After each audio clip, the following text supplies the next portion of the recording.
নাইজেরিয়ায় সক্রিয় আন্তর্জাতিক ইসলামী জঙ্গি গোষ্ঠী ইসলামিক স্টেট দেশটির স্থানীয় জঙ্গি গোষ্ঠী লাকোরাওয়া এবং ডাকাত গ্যাংগুলোর বিভিন্ন স্থাপনা লক্ষ্য করে দেশটিতে বিমান অভিযান চালিয়েছে মার্কিন বিমান বাহিনী। নাইজেরিয়ার প্রেসিডেন্ট বোলা তিনুবুর মুখপাত্র দানিয়েল বিওয়ালার বরাত দিয়ে এক প্রতিবেদনে এই তথ্য জানিয়েছে এএফপি। মুখপাত্র দানিয়েল বিওয়ালা এএফপিকে বলেছেন, আইএস, লাকোরাওয়া ও ডাকাত গ্যাংগুলোকে লক্ষ্য করে অভিযান পরিচালিত হয়েছে।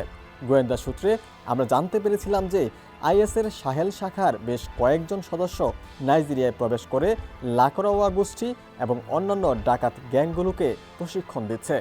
এই তথ্য সম্পর্কে নিশ্চিত হওয়ার পরেই অভিযানের জন্য সবুজ সংকেত দিয়েছে নাইজেরিয়ার সরকার।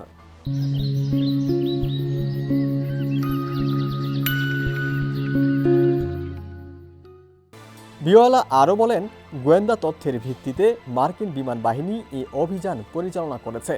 জঙ্গি গোষ্ঠীগুলোর কয়টি স্থাপনায় হামলা করা হয়েছে কিংবা কতজন হতাহত হয়েছে সে সম্পর্কে মার্কিন সেনা কর্মকর্তারা এখনও আমাদের কোনো তথ্য জানায়নি। তবে তারা বলেছেন অভিযান সফল হয়েছে।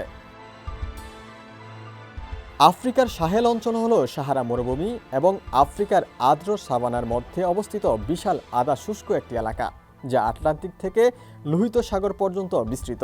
নাইজেরিয়া সাহেল অঞ্চলের অন্তর্ভুক্ত নয়। দেশটিতে এখনও আইএস সাংগঠনিকভাবে তেমন শক্তিশালীও নয়। তবে প্রতিবেশী 3 দেশ নাইজার, বুরকিনা ফাসো ও মালিতে আইএস ব্যাপকভাবে সক্রিয়। ডেস্ক রিপোর্ট, সমকাল।